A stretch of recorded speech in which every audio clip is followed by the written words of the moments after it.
ओडिशा रे चालुछि प्रवासी भारत दिवस 3 दिन धरिकी चालुथुवा ए कार्यक्रम रे अनेक प्रवासी भारतीय जोड़ी होती आज आम सहित जड़े प्रवासी भारतीय जे कि पूर्वर उत्तर प्रदेश रे रहुथिले एवं परवर्ती समय रे धीरे धीरे तांकर 6 रु 7 पीढ़ी जाइकी म्यांमार रे रहिथिले। आज आम सहित सेमती जड़े व्यक्तित्व अछंती रामनिवास अछंती श्री रामनिवास अछंती आमे तांको सहित आलोचना करिबा जेतेबेले से माने भारत रे थिले कौन केमती थिले केमती से माने म्यांमार गले म्यांमार रे कौन से करूछंती आमे तांको सहित आलोचना करिबा। रामनिवास जी पहले तो अर्गस न्यूज में आपका स्वागत है।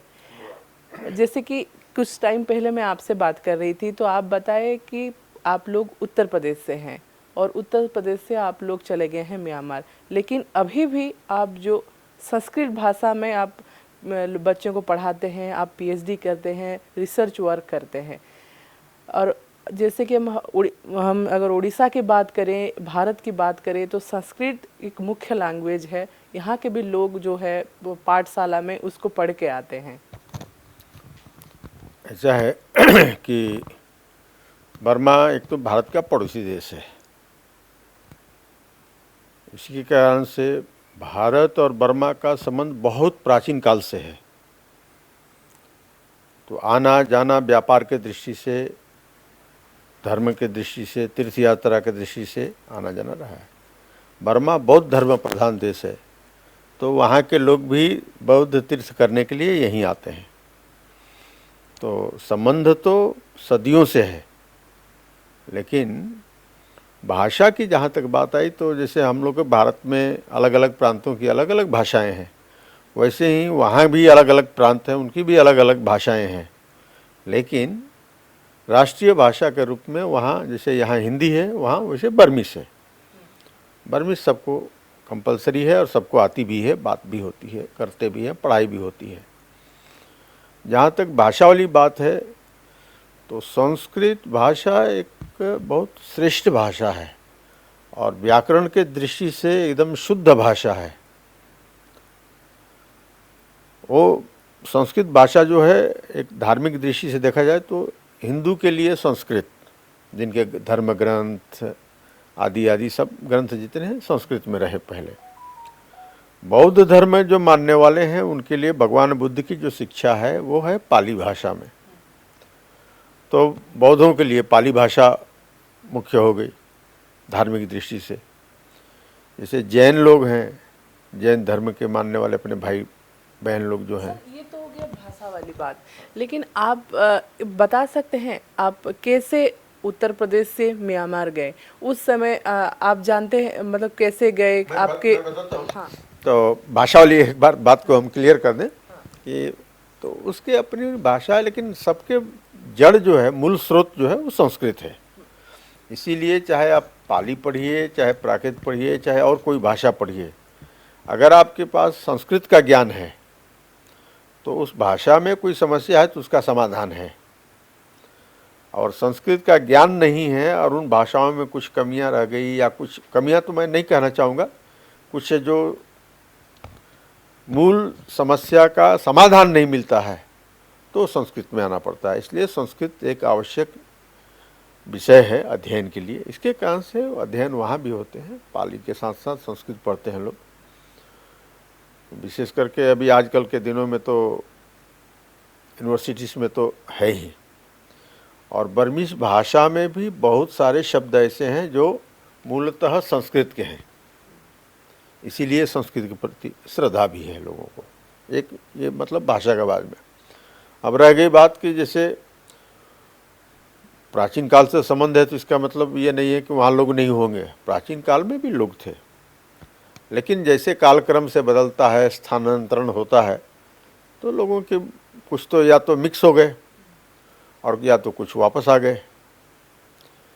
बाद में जो लोग गए वो है 1885 के बाद में वहाँ गए। वो जाते रहे। मेन मुख्य रूप से जो भारत की जो स्थिति है प्रांतों की, उसी ढंग से देखा जाए तो बर्मा में भी वैसे वैसे ही जगह बसे हैं। जो एकदम रिमोट नीचे के हैं वो एकदम बर्मा के नीचे में है। आप लोग, आपके जो परिवार थे, पूर्वज थे, कैसे वो लोग गए म्यांमार, कैसे गए वो लोग, कैसे पहुंच गए? बस वही लेके गए ना, उनको लेके गए, जैसे गिरमिटिया देशों में लोगों को लेकर के गए, वैसे ही यहाँ भी लेके गए। कैसे लेके गए, उसका कुछ हिस्ट्री नहीं, कैसे कुछ हिस्ट्री है? कोई राजा या कोई लेके गया है? बिहार के डुमरांव राज्य के राजा थे, उनके परिवार में से ही एक हरि जी करके हुए थे। हरि जी को अंग्रेजों ने उनको राय बहादुर की उपाधि दी हुई थी और उनको ज़मीन दिया था वहाँ आबाद करने के लिए, आबादी करने के लिए।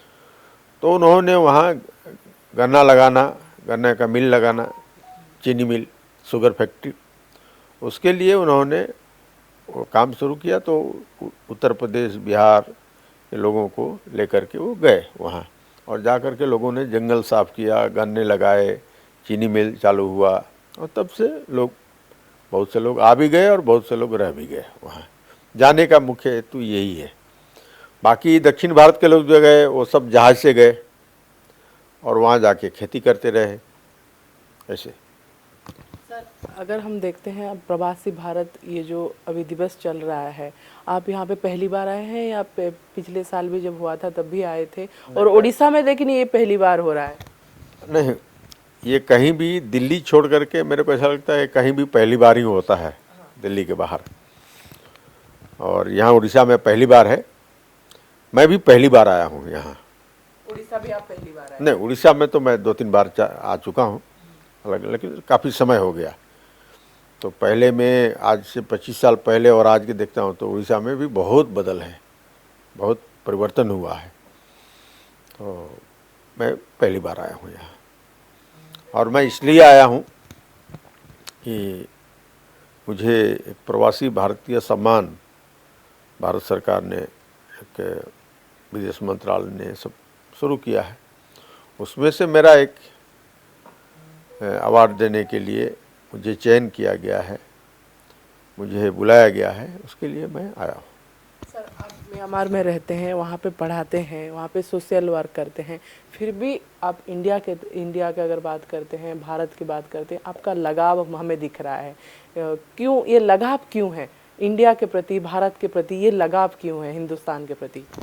मेरे इसलिए है कि एक तो हमारे पूर्वजों की भूमि है एक, फिर हमारी पुण्य भूमि है धर्म के दृष्टि से, क्योंकि हम हिंदू हैं, यहाँ हिंदू है, सब कुछ ही है।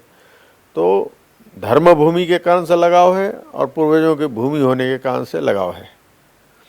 तीसरी बात कि जब मैं यहाँ रह गया, यहाँ पढ़ा, बड़ा हुआ, तो तीसरा लगाव मेरा वो है, इसलिए मेरे लगाव है। और हम ऐसे मानते हैं अपने आप को कि जो भी कुछ हम कर पा रहे हैं या करेंगे, या आगे आने वाली पीढ़ी भी कुछ करेगी, तो अपने धर्म के प्रति श्रद्धा है, विश्वास है। हमारे सारे तीर्थ, सारे ऋषि मुनि, परंपरा, पर्व, त्यौहार, सबके ओरिजिन तो ये है, तो उसके प्रति भी, उस कारण से भी हमारी वो श्रद्धा है। सर, और एक बात, जैसे आप पर्व की बात बोल रहे हैं, और उड़ीसा के अगर पर्व की हम बात बोलते हैं, 12 महीना में 13 पर्व बोलते हैं, तो और सब कुछ जो है जगन्नाथ जी से शुरू होता है। और जगन्नाथ, आप अभी गए हैं जगन्नाथ जी को दर्शन कर चुके हैं? कैसा लगा वहाँ का जब जगन्नाथ जी को आप दर्शन? एकदम वो भूमि ही तीर्थ भूमि है। तीर्थ भूमि में अनुभूति की जाती है, कहा नहीं जा सकता और कह भी नहीं सकता है कोई। एक जैसे किसी गूंगे को आम खिला दो और पूछो कैसा लग रहा है, तो भाव ही बता सकता है, वो ये नहीं कह सकता कि अच्छा खट्टा लगा, मीठा लगा, ये नहीं कह सकता। वैसे तीर्थ भूमि में जाके जो अनुभव करते हैं वो अनुभव ही है, और सर्वश्रेष्ठ और उत्तम अनुभव है धार्मिक दृष्टि से, तो क्या कहना है, बहुत अनुभव, बहुत अच्छा। सर, लोगों को क्या समझाएंगे आप, ये प्रवासी भारत दिवस, इसमें क्या है, ऐसा क्या है जो बोलते हैं हम, अगर इंग्लिश में बोलते हैं तो यूएसबी क्या है, कि जैसे कि वसुधैव कुटुंबकम की हम बात करते हैं, जो लोग हमारे यहाँ से छोड़ के दूसरे जगह में गए हैं, क्या है इसका मेन, क्या है मोटो, क्या है प्रवासी भारत? अगर इसके बारे में आप हमसे अगर आप बोलेंगे तो ये अच्छा लगेगा हमें। प्रवासी भारत, ऐसे तो गांधी जी जब अफ्रीका से लौट के आए तो वही डेट रखा गया है इसके लिए। लेकिन जो भारत के हैं, भारतीय मूल के हैं, लेकिन वो दूसरे देशों में प्रवास करके गए, वहाँ के निवासी हो गए, कालक्रम से वहाँ के नागरिक हो गए, वहीं के रच बस गए,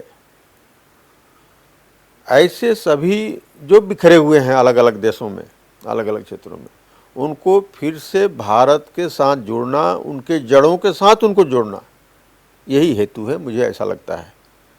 और इसीलिए जोड़ने के लिए ही अलग अलग उपक्रम भी शुरू किए गए हैं भारत सरकार के द्वारा। जैसे भारत को जानो, विदेश में रहने वाले भारतीय बच्चे भारत में आते हैं, 21 दिन का कार्यक्रम होता है और भारत के बारे में जानते हैं, देखते हैं क्या विकास हुआ है, क्या चल रहा है, तीर्थ क्या है, महत्व क्या है, परंपरा क्या है, सब वो सीख रहे हैं। ऐसे ही भारत सरकार ने अभी एक उपक्रम लिया है कि तीर्थ दर्शन यात्रा, वो भी मेरे ख्याल से कल परसों से शुरू हो जाएगा। तो वो भी 21 दिन का है उसमें। और जो भारत के बाहर हैं और जो असमर्थ हैं यात्रा यहाँ आने में, तो ऐसे लोगों को प्रायोरिटी दे करके, प्रमुखता दे करके, उनको चयन करके और भारत में जो तीर्थ हैं अपने तीर्थ दर्शन कराना, तीर्थों के बारे में लगाव वो करना, ये उपक्रम है।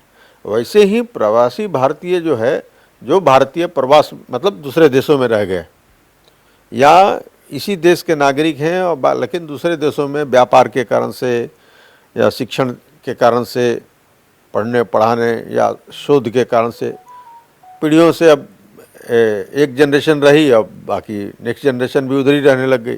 तो ऐसे सब लोगों को फिर से ढूंढना, उनके योग्यता को परखना और उनको फिर से अपने जड़ों से जुड़ना, यही उसका उद्देश्य है, ऐसा मुझे लगता है। तभी क्योंकि सारे जो कार्यक्रम चल रहे हैं, आए हुए जितने भी प्रवासी भारतीय हैं, वो किसी न किसी रूप से भारत के साथ में जुड़े, और जुड़ने में आनंद भी है, क्योंकि जो भारत के बारे में जो पहली बातें थी और आज जो है डेवलपमेंट के बारे में कह लीजिए या सब। कितने साल के बाद अभी भारत आए हैं? मेरा तो आना जाना रहता है, एकदम साल नहीं है। अभी कितने? मैं बस अभी अगस्त में आके गया था। तो और मैं तो देखा भी हूँ, जब मैं अध्ययन के लिए आया था 83 में आया था, 94 में लौट के गया था, बीच में कहीं गया नहीं, इधर ही था। तो वो सारे काल मैंने देखा हुआ है। जब भी आप, जैसे कि आप अभी यहाँ पे आए हैं, तो हम म्यांमार के बारे में आपको पूछ रहे हैं, क्या लैंग्वेज है वहाँ पे, लोग क्या खाते हैं, क्या पढ़ते हैं, क्या खेती करते हैं, हम ये पूछ रहे हैं। लेकिन वहाँ के लोग जब जानते हैं आप इंडिया से हैं, आप भारत से हैं, तो वहाँ पे भी आप लोगों को बताते होंगे कि इंडिया में क्या होता है, भारत में क्या होता है। कुछ ऐसी बातें बताइए जो वहाँ के लोग को आप बताते हैं और वहाँ के लोग सुन के आश्चर्य हो जाते हैं कि हाँ, इंडिया में यही होता है। वैसे जानने वाले तो प्राचीन पढ़े लिखे लोग तो जानते ही थे, क्योंकि सारे जो साहित्य है, साहित्यों का आदान प्रदान होता रहा है, पठन पाठन भी होता रहा है, उससे वैसे जानते हैं। भारत के बारे में कल्पना स्पष्ट है, लेकिन उनका जो लगाव है वो धर्म के बेस पर है, भगवान बुद्ध के कारण से है, तो उसके कारण से वो रखते हैं और वही बात हम भी बताते हैं। फिर बाकी जो हमारा सामाजिक है, सांस्कृतिक है, धार्मिक परंपराएं हैं, ये जो हमको जुड़ती है। और हम बता, जैसे हम यहाँ कहते हैं नमस्कार, वहाँ बोलते हैं मिंगलाबा, मतलब आपका मंगल हो, हाथ जोड़ के ही बोलते हैं, मंगल हो बोलते हैं। तो ये बर्मा ही नहीं, बल्कि आप पूर्व के देशों में जाएंगे तो उधर भी इसी प्रकार से मिलता जुलता हुआ अर्थ आपको सुनाई देगा, लेकिन वो संस्कृत में है। आप थाईलैंड में जाएंगे तो आपको बोलेंगे स्वादी खाप। सर, आपको आखिरी सवाल मैं पूछना चाहती हूँ, भारत सरकार के द्वारा ये जो कार्यक्रम किया गया है और पहली बार अब ये उड़ीसा में हो रहा है, यहाँ से आप क्या अनुभूति लेके जाएंगे, आप सोच रहे हैं? और ये भारत सरकार के द्वारा ये जो कार्यक्रम किया गया है, इसको जो अभी उड़ीसा में हो रहा है, ये कार्यक्रम का इसके बारे में आप क्या बोलना चाहेंगे पूरी जनता को? एक कैसा कार्यक्रम है? कार्यक्रम है अपने रूटों से जुड़ने का, और जो रूट से जुड़ने के तो है ही, उसके बाद में जो हमारे भूतकाल में हमारे क्या महत्व था सांस्कृतिक दृष्टि से, धार्मिक दृष्टि से, उसका एक अवलोकन जो है यहाँ उड़ीसा में होएगा। बाकी अनुभव की बात कहें तो जैसे मैंने कहा कि मैं भी पहली बार मैं नहीं पहली बार मैं भी हूँ, तो वो 3 दिन हमें प्रतीक्षा करनी पड़ेगी उस अनुभव को कहने के लिए कि मुझे क्या अनुभव हुआ। लेकिन ऑन द होल कि ये खाली मेरा ही अनुभव नहीं, जब से ये प्रवासी भारतीय शुरू हुआ है, आज ये 18वां है, तो 18 के बारे में जब देखते हैं तो सनई ही उत्तरोत्तर बढ़ते गया है, उत्तरोत्तर लोग उससे जुड़ते गए हैं, ये उसके वो है। दूसरी बात कि विदेश में जो लोग रह रहे थे अपने भारतीय, उनको शायद कोई भारत से कोई पूछता हो ये शायद कम था, और उनके तो क्या भी साथ को यहाँ आके कहीं वो पानी में नमक डाल दो तो सब पानी में ही मिल जाएगा, तो उनके तो कोई अस्तित्व ही नहीं था। अब उनका अस्तित्व मालूम हो रहा है। ये प्रवासी भारतीय जो है दिवस जो है, ऐसे लोगों को ढूंढ ढूंढ करके जो अपने भारतीय हैं, किसी न किसी फील्ड में उन्होंने सफलता पाई है, भारत से और जिस देश में रहते हैं उस देशों के साथ में वो जोड़ने का सांस्कृतिक दृष्टि से, साहित्यिक दृष्टि से जो काम कर रहे हैं, उसका जो लाभ है वो उल्लेखनीय तो मैं नहीं कहता, उल्लेखनीय तो है ही, लेकिन शब्दों में उसके वर्णन करना कठिन है अभी भी, मुझे ऐसा लगता है। क्योंकि जो लोग कमाने के लिए गए, व्यापार करने के लिए गए, या व्यवसाय के लिए गए, या खेती बाड़ी में गए, तो जहाँ थे बहुत सारे लोग तो गायब हो गए, कहाँ चले गए पता नहीं पड़ा।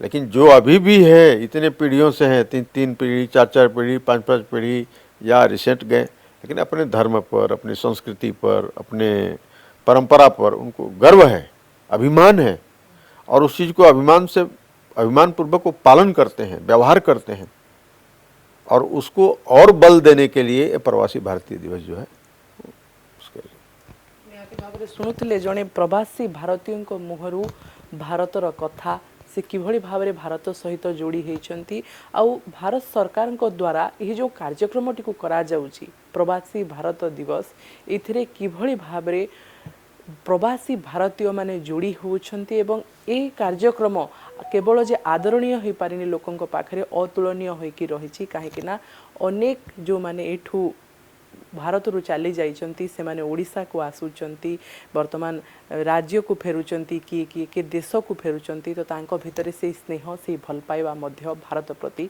देखिबा को मिलुछि। भुवनेश्वर कैमरा पर्सन प्रशांत का सहित शत्रुपाल सामंतराय, अर्गस न्यूज। जदि आपंक आम भिडी भल लगा तेब आम चैनल को लाइक, शेयर और सब्सक्राइब करने को जमा भी भूलु नहीं।